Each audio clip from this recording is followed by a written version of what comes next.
పోవాలనా? ఆనాడు ఒరేస్తే ఉరేసుకున్నట్టే అని మాట్లాడిన నువ్వు నీ ఫామ్ హౌస్లో 150 ఎకరాలలో ఒరేసుకొని 4,200 రూపాయల క్వింటాలు అమ్ముకొని నువ్వుంటే రైతులు ఆత్మహత్యలు చేసుకుంటుంటే 8,000 కొనుగోలు కేంద్రాలను తెరిచి ఉత్తమ్ కుమార్ రెడ్డి గారు 2,58,00,000 మెట్రిక్ టన్నులు ప్రతి సంవత్సరం ఒడ్లు కొన్నందుకు ప్రజాపాలన పోవాలనా? సన్నబియ్యం సన్న ఒడ్లు వండించి సంటి పిల్లలకు సన్నబియ్యం తినిపిస్తున్నందుకు ప్రజాపాలన పోవాలనా? 3,15,17,00,000 మంది ఈరోజు సన్నబియ్యం తింటున్నందుకు ప్రజాపాలన పోవాలనా? ఇవాళ పేదవాళ్ళు డబుల్ బెడ్రూమ్ ఇల్లు అంటివి, డబ్బా ఇండ్లు వద్దంటివి, కొడుకు కోడలు ఉంటే ఏడ ఉంటారంటివి, అల్లుడు బిడ్డ పండుగ కొత్త ఏడవంటారంటివి, కుక్క పిల్ల గొర్రె పిల్ల ఉంటే ఏడ కట్టేయాలంటివి. నేను అడుగుతున్న ఈడు ఉన్న మా యువకులను, మీ ఊర్లో డబుల్ బెడ్రూమ్ ఇల్లు వచ్చిందా? ఆ దరిద్రుడు మీకు ఇల్లు ఇచ్చిండా? 10 ఏళ్ళు మీకు ఇల్లు ఇవ్వలే కానీ ఎర్రవల్లి ఫామ్ హౌస్లో 1000 ఎకరాలలో ఆయన గడి నిర్మించుకున్నాడు. జన్వాడలో కొడుకు ఫామ్ హౌస్ నిర్మించుకున్నాడు. మోయినాబాద్లో తాటి చెట్టు నిర్మించుకున్నది. శంకర్పల్లిలో ఆయన బిడ్డ నిర్మించుకున్నారు ఫామ్ హౌస్లు. ఉండడానికి గడిగా ప్రగతి భవన్ కట్టుకున్నాడు. వాస్తు సక్క లేదని సచివాలయాన్ని కట్టుకున్నాడు. మీ పేదలకు ఎవరికన్నా ఇల్లు ఇచ్చిండా? సంవత్సరానికి 2 లక్షల ఇల్లు ఇచ్చుంటే కూడా పేదలకు ఈ 10 ఏళ్ళ 20 లక్షల మంది పేదలు ఈరోజు ఇల్లు కట్టుకునేటోళ్ళు కదా. తండాలలో గూడాలలో మారుమూల పల్లెల్లో ఉన్న ఆదివాసీలు, లంబాడీలు, గిరిజనులు లేకపోతే ఇతర పేదలు ఇల్లు కట్టుకునేటోళ్ళు ఉండేటోళ్ళు కదా. 20 లక్షల కోట్లు ఖర్చు పెట్టినావు కానీ 20,000 ఇండ్లు కూడా పేదలకు ఇయ్యలేకపోయినావు. ఈరోజు 4.5 లక్షల ఇండ్లు పేదవాళ్లకు ఇందిరమ్మ ఇండ్లు ఇచ్చిన మాట నిజం కాదా? ఈరోజు మీ గ్రామాలలో ఇందిరమ్మ ఇండ్లు కట్టుకుంటున్నది నిజం కాదా? మిత్రులారా, గుండె మీద చేసుకొని ఆలోచన చెయ్యండి. ఇలా పేదలకు 4.5 లక్షల ఇందిరమ్మ ఇండ్లు ఇచ్చినందుకు ప్రజాపాలన పోవాలనా? డబుల్ బెడ్రూమ్ ఇండ్లతో మోసం చేసిన పాపాల బైరోడు రావాలనా? ఒక్కసారి ఆలోచన చేయండి మిత్రులారా.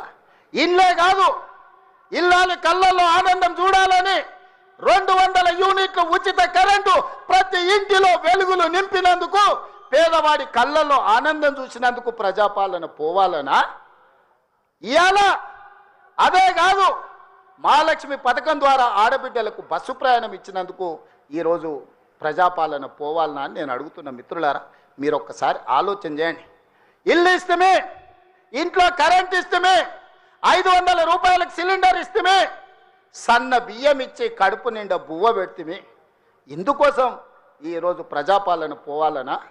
అంటే ఈ ప్రభుత్వాలు ధరల కూడిగం చేయాలి, గడీల ముందల బానిస బతుకు బతకాలనా అని నేను అడుగుతున్నా. ఇవాళ ఈ ప్రభుత్వం 70,000 ఉద్యోగాలు ఇచ్చింది, 21,000 కోట్ల రైతు రుణమాఫీ చేసింది. ఈ ప్రభుత్వం 28 నెలలలో రైతులకు 1,50,000 కోట్ల రూపాయలు ఖర్చు చేసిన మాట నిజం కాదా? ఆనాడు మా అక్కలీడు ఉన్నారు, పాలపిట్టల లెక్క బతుకమ్మ చీరలు ఇచ్చితే ఏం చేసిండ్రక్క? పొలాల కాడ పిట్టలను బెదరగొట్టడానికి గట్టి రావునా? ఎన్నడన్నా ఈ తెలంగాణలో ఏ ఆడబిడ్డ అన్నా బతుకమ్మ చీరలు కట్టుకున్నారా? ఎన్నడన్నా పండుగ చేసుకున్నారా? నేను ఇవాళ మా అక్కల్ని అడుగుతున్నా, ఇందరమ్మ చీరలు మా సీతక్క మీకు పంచుతే ఈరోజు వేలాది మంది పాలపిట్టలక్క చీరలు కట్టుకొని మా తమ్ముడు వచ్చిండు, మాకు చీర పెట్టిండు, మాకు సారె పెట్టిండు, మా తమ్ముడిని ఆశీర్వదించాలని ఇవాళ వేలాది మంది మా అక్కల ఆత్మగౌరవంతో కట్టుకురు. ఈ పక్కలు ఉన్న మా సోదరులు, అమ్మో మా ఆవిడ కూడా మంచిగా అందంగా ఉందే ఏందో అనుకున్నా అని పాలపిట్ట చీరల భార్యను చూసి సంతోషపడుతురు. ఇవాళ 1 కోటి మంది ఆడబిడ్డలకు 1 కోటి చీరలు ఇచ్చినందుకు, ఇందిరమ్మ చీరలు ఇచ్చి వాళ్ళ కళ్ళల్లో ఆనందం చూసినందుకు ఇవాళ మేము దిగిపోవాలనా?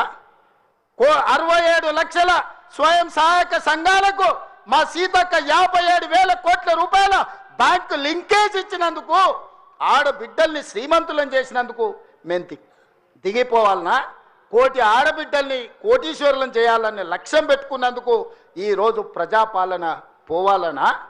నేను అడగదలుచుకున్న ఇవాళ ప్రజాపాలన పోవాలి, పాపాల బైరోడు రావాలి అనేటువంటి నేను ఈ వేదిక మీద నుంచి నిలదీయదలుచుకున్నా. నీకు సిగ్గు శరము ఏమైనా ఉన్నదా ఈ మాట మాట్లాడడానికని? నీకు పదవి రాకపోతే ప్రజాపాలన పోవాలనా? ఇవాళ రైతులను పొట్టన పెట్టుకొని ఈ పాపాల బైరోడు చేసిన పాపాలు మీకు తెలియదా? ఈరోజు ఎన్ని పథకాలు ఏమేమున్నాయో నేను చెప్పితే రామాయణం అంతా రాసుకుంటే భారతం అంతా అయితే పథకాల గురించి మీకు అందరికీ తెలుసు. నిరుద్యోగ యువకుల గురించి కానీ, విద్యార్థుల గురించి కానీ, ఉద్యమకారుల గురించి కానీ, మహిళల గురించి కానీ, మైనార్టీల గురించి కానీ, రైతుల గురించి కానీ, ఈరోజు దళితులు, గిరిజనులు, ఆదివాసుల గురించి కానీ ప్రభుత్వం అమలు చేస్తున్న పథకాలు మీకు తెలియదా? అంతెందుకు ఈ ప్రాంతంలో ఉండే సమ్మక్క సారలమ్మ జాతరకు ఎన్నడన్నా సమ్మక్క సారలమ్మ దర్శించుకోవడానికి ఎన్నడన్నా కేసీఆర్ వచ్చినాడే? 2 నెలల్లో 100 కోట్లు పెట్టి సమ్మక్క సారలమ్మ మందిరాన్ని ప్రపంచానికి ఆదర్శంగా నిర్మించినందుకు మేము దిగిపోవాలనా? పేదల దైవాన్ని గౌరవించినందుకు మేము దిగిపోవాలనా? వేములవాడ రాజన్నకు నా లగ్గం ఈయనే అయింది, నా లగ్గం అయినందుకన్నా 100 కోట్లు ఇస్తా అన్నాడు.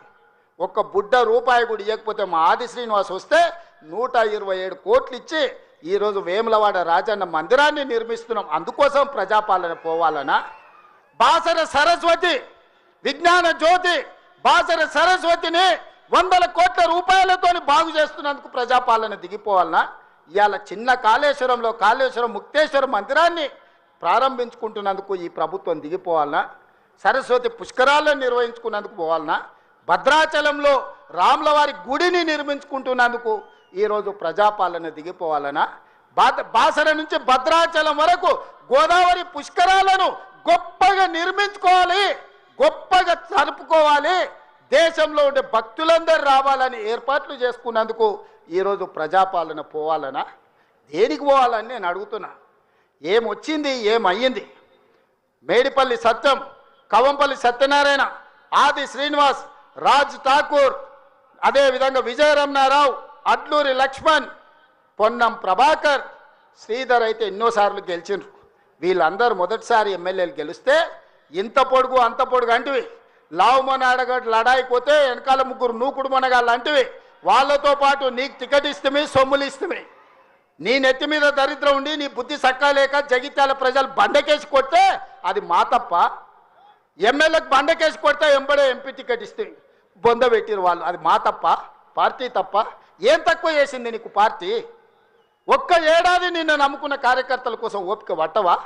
అలాంటి నువ్వు దుర్మార్గుడు శత్రు సంకల చేరి వాళ్ళ సంక నాక్కుంటూ ఇవాళ ప్రజాపాలన పోవాలి అని అంటవా నువ్వు? ఇదా నీ బుద్ధి, నీ నీతి? నేను ఇవాళ ఈ వేదిక మీద నుంచి పాపాల బైరోడు ఎందుకు రావాలన్నా నేను అడగదలుచుకున్నా. నేరెళ్ళ దళితులను ఇసుక లారీల కింద తొక్కించినందుకు పాపాల బైరోడు రావాలా? ఖమ్మం జిల్లాలో గిట్టుబాటు ధర అడిగిన గిరిజన బిడ్డలకు బేడీలు వేసి నడి బజార్లో నడిపించినందుకు పాపాల బైరోడు అధికారంలోకి రావాలనా? గ్రూప్ 1 పరీక్షలలో పరీక్షా పత్రాలను జిరాక్స్ సెంటర్లలో పల్లి బఠానీలలా కమ్మి లక్షలాది మంది నిరుద్యోగ యువకుల ఉసురు కొట్టుకున్నందుకు పాపాల బైరోడు రావాలనా? పండించిన పంట కొనుగోలు చేయక ఉరేసుకున్నట్టే అన్న పాపాల బైరోడు ఇవాళ రావాలనా? దేనికోసం పాపాల బైరోడు రావాలని నేను అడుగుతున్నా. 1,00,000 కోట్లు, 1,00,000 అంటే 1,00,000. ఈ రోజు కాళేశ్వరం మొత్తం చూసి వచ్చిన కడుపు మండుతుంది. నిజంగానే ఈ చట్టాలు ఇవి లేకపోతే ఆటవిక రాజ్యమే అయితే అడవిలో చెట్టుకు ఊరేసిన తప్పు లేదు. 1,00,000 కోట్ల రూపాయలు గోదావరిలో మంట కలిపినందుకు పేరు మారుస్తువి, ఊరు మారుస్తువి, అంచనాలు మారుస్తువి, 1,00,000 కోట్లు దిగమింగుతువి. కాళేశ్వరం అని కడితే 3 ఏళ్లలోనే కూలేశ్వరం అయిపోయింది. దీనికి చెట్టుకు ఉరేసిన పాపం లేని తప్పులు చేస్తే అయినా ప్రజాస్వామ్యాన్ని నమ్మే మేము ఈరోజు సిబిఐ విచారణకి ఇచ్చినాం తప్ప చెట్టు గట్టేసి కొట్టలేదు. అదే నిజాం సర్కార్ అయితే ఇట్లా తప్పు చేసిన వాళ్ళు ఊర్లో కోదండం వేసి లాగులో తొండలు ఇడిచి తిరిగింది కళ్ళగొట్టేటోళ్ళు ఇట్లాంటి తప్పులు చేసిన వాళ్ళు. కానీ కాంగ్రెస్ పార్టీ కార్యకర్తల ప్రభుత్వం మంచిది కాబట్టే ఈరోజు ఇవన్నీ చేయలేదు. ఇవి చేసినందుకు పాపాల బైరోడు రావాలనా? దేనికోసం రావాలి? మళ్ళా కొడుకును ముఖ్యమంత్రిని చేయడానికి, అల్లుని మంత్రిని చేయడానికి, సారాలో సోడా పోసేటోని రాజ్యసభ చేయడానికి, బిడ్డకు ఎమ్మెల్సీ చేయడానికి పాపాల బైరోడు రావాలనా? దేనికోసం రావాలయ్యా నేను అడుగుతున్నా. ఈ కరీంనగర్లో ప్రజాపాలన పోవాలంటుండు ఒక దళిత బిడ్డ అట్లూరు లక్ష్మణ్, లేచి నిలబడి లక్ష్మణ్, ఒక దళిత బిడ్డను ఎమ్మెల్యేని కాదు ఇవాళ మంత్రిగా చేసినందుకు పార్టీ ఓడిపోవాలన్నా? జగిత్యాలలో ఇవాళ పొన్నం ప్రభాకర్ ఒక బలైన వర్గాల బిడ్డను మంత్రిని చేసినందుకు ప్రజాపాలన పోవాలనా, ఒక ఆది శ్రీనివాసును విప్పు చేసినందుకు ప్రజాపాలన పోవాలనా, ఓ విజయ రమణారావును విప్పు చేసినందుకు ఈరోజు ప్రజాపాలన పోవాలనా, శ్రీధర్ బాబు గారి నేతృత్వంలో నడుస్తున్న ఈ ప్రభుత్వం ప్రజాపాలన పోవాలనా? మిత్రులారా మీరు చెప్పండి. కరీంనగర్ జిల్లాలో 3 మంత్రులు 2 విప్పులు ఇచ్చినందుకు ఈ ప్రజాపాలన దిగిపోవాలనా? నీ ఒక్కనికి పదవి ఇవ్వకపోతే ఒక దళిత బిడ్డ అడ్లూరి లక్ష్మణ్ మంత్రి చేస్తే నువ్వు చూసి ఓర్వలేను అని నువ్వు అసలు మనిషివేనా? గింత అసూయ గింత ద్వేషం ఎవరికైనా ఉంటుందా కడుపులా? ఇంతకాలం ముసుగు తొడుకొని బతికిండు, ఈ నాళ్ళకు ఆ ముసుగు తొలగిపోయింది. కడుపు నిండా విషమే, విషమున్నోడు ఇవాళ కడుపులో కత్తులు పెట్టుకొని కౌగిలించుకుంటారు. చూస్తున్నాం. ఆయన ప్రభుత్వం వస్తాడంటే ఈయనకు పదవి ఇస్తాడంట. నీకున్న ప్రతిపక్ష హోదా ఊడగొట్టకపోతే నా పేరు మార్చుకుంటా బిడ్డ కేసీఆర్. 2023లో నిన్ను ఓడగొట్టిన, 2024లో నీకు గుండు సున్నా ఇచ్చిన, సర్పంచ్ ఎలక్షన్లో పాతరేసిన, మున్సిపల్ ఎన్నికల్లో ఉప్పు పాతరేసిన, జూబ్లీ హిల్స్ కంటోన్మెంట్లో నీకు గోరి కట్టిన, వచ్చేసారి ఆ గోరి మీద మా కాంగ్రెస్ పార్టీ కార్యకర్తలు జెండా ఎగరేస్తారు. ఇదే నా సవాల్ కాంగ్రెస్ పార్టీ కార్యకర్తల తరఫున.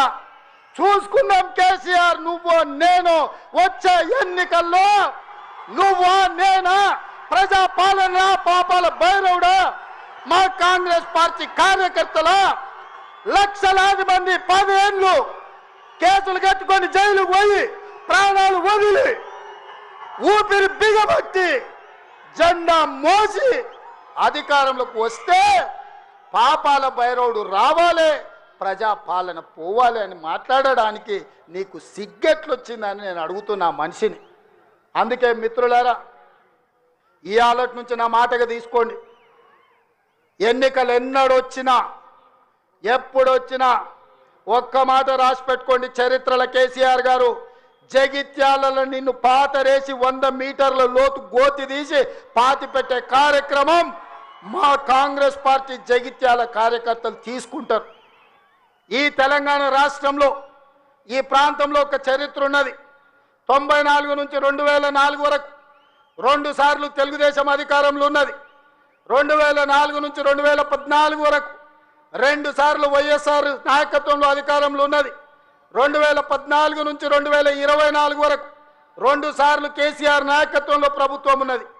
2024 నుంచి 2034 వరకు నేను మా మిత్రుడు మహేష్ గౌడ్ గారి నాయకత్వంలో ప్రజాపాలన ఉంటుంది. ఆనాడు వైఎస్ఆర్ డిఎస్ ఏ విధంగా అయితే 2 సార్లు పార్టీని అధికారంలోకి తెచ్చిండ్రో మళ్ళీ ఈరోజు చెప్తున్నా, అదే వైఎస్ఆర్ డిఎస్ నాయకత్వంలో ఎట్లయితే అధికారంలోకి వచ్చినామో ఈనాడు నేను మా మిత్రుడు మహేష్ గౌడ్ 2వ సారి అధికారంలోకి తీసుకొస్తాము, ప్రజాపాలనను ప్రజలకు అందిస్తామని చెప్పి నేను ఈ వేదిక మీద నుంచి చెప్పదలుచుకున్నా. చరిత్ర